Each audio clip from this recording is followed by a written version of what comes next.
حضرت سلیمان علیہ السلام کا ہدہد۔ یوں تو سبھی پرندے حضرت سلیمان علیہ السلام کے مسخر اور تابع فرمان تھے، لیکن آپ علیہ السلام کا ہدہد آپ کی فرمانبرداری اور خدمت گزاری میں بہت مشہور ہے۔ اسی ہدہد نے آپ علیہ السلام کو ملک سبا کی ملکہ بلقیس کے بارے میں خبر دی تھی کہ وہ ایک بہت بڑے تخت پر بیٹھ کر سلطنت کرتی ہے، اور بادشاہوں کے شایان شان جو بھی سر و سامان ہوتا ہے وہ سب کچھ اس کے پاس ہے، مگر وہ اور اس کی قوم ستاروں کے پجاری ہیں۔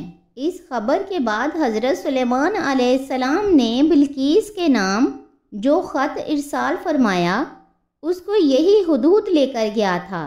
چنانچہ قرآن کریم کا ارشاد ہے کہ حضرت سلیمان علیہ السلام نے ہدہد سے فرمایا کہ تم میرا یہ خط لے جاؤ اور ان کے پاس یہ خط ڈال کر پھر ان سے الگ ہو کر تم دیکھو کہ وہ کیا جواب دیتے ہیں۔ چنانچہ ہدہد یہ خط لے کر گیا اور بلقیس کی گود میں اس خط کو اوپر سے گرا دیا۔ اس وقت اس نے اپنے گرد امراء و ارکان سلطنت کا مجمع اکٹھا کیا، پھر خط کو پڑھ کر لرزہ براندام ہو گئی اور اپنے اراکین سے یہ کہا کہ اے سردارو، میری طرف ایک عزت والا خط ڈالا گیا ہے جو حضرت سلیمان علیہ السلام کی طرف سے ہے، اور بے شک وہ اللہ کے نام سے ہے جو بڑا مہربان اور نہایت ہی رحیم ہے۔ خط کا مضمون یہ ہے کہ تم مجھ پر بلندی نہ چاہو اور تم مسلمان ہو کر میرے حضور حاضر ہو جاؤ۔ سورہ نمل رکوع نمبر 2 پارہ نمبر 19۔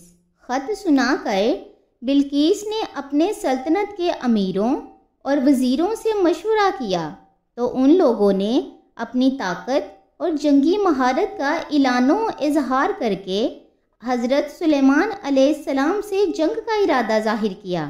اس وقت عقل مند بلقیس نے اپنے امیروں اور وزیروں کو سمجھایا کہ جنگ مناسب نہیں ہے، کیونکہ اس سے شہر ویران اور شہر کے عزت دار باشندے ذلیل و خوار ہو جائیں گے، اس لیے یہ مناسب خیال کرتی ہوں کہ کچھ ہدایہ و تحائف ان کے پاس بھیج دوں۔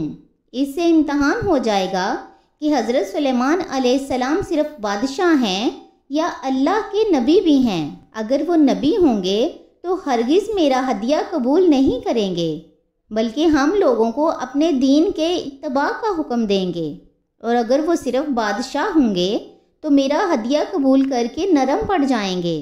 چنانچہ بلقیس نے 500 غلام، 500 لونڈیاں، بہترین لباس اور زیوروں سے آراستہ کر کے بھیجے، اور ان لوگوں کے ساتھ 500 سونے کی اینٹیں اور بہت سے جواہرات اور مشک و عنبر اور ایک تاج ایک خط کے ساتھ اپنے قاصد کے ہاتھ بھیجا۔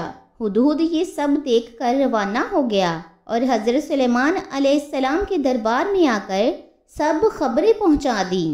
چنانچہ بلقیس کا قاصد جب چند دنوں کے بعد تمام سامانوں کو لے کر دربار میں حاضر ہوا تو حضرت سلیمان علیہ السلام نے غضبناک ہو کر قاصد سے فرمایا، ترجمہ: آپ علیہ السلام نے فرمایا کہ کیا تم لوگ مال سے میری مدد کرتے ہو؟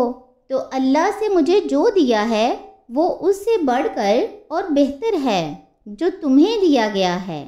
تم واپس جاؤ، ہم ان پر وہ لشکر لائیں گے جن کی انہیں طاقت نہ ہوگی، اور ضرور ہم ان کو ان کے شہر سے ذلیل کر کے نکال دیں گے اور وہ پست ہو جائیں گے۔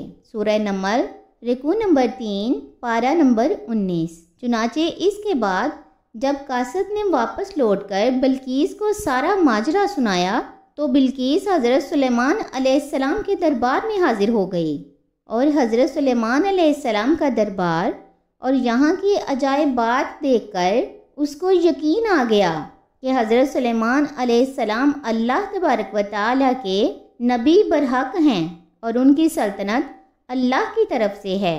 حضرت سلیمان علیہ السلام نے بلقیس کو اپنے دین کی دعوت دی تو اس نے نہایت ہی اخلاص کے ساتھ اسلام قبول کر لیا۔ پھر حضرت سلیمان علیہ السلام نے بلقیس سے نکاح کر کے اس کو اپنے محل میں رکھ لیا۔ اس سلسلے میں ہدہد نے جو کارنامے انجام دیے وہ بلا شبہ عجائبات عالم میں سے ہے، جو یقیناً حضرت سلیمان علیہ السلام کے معجزات میں سے ہے۔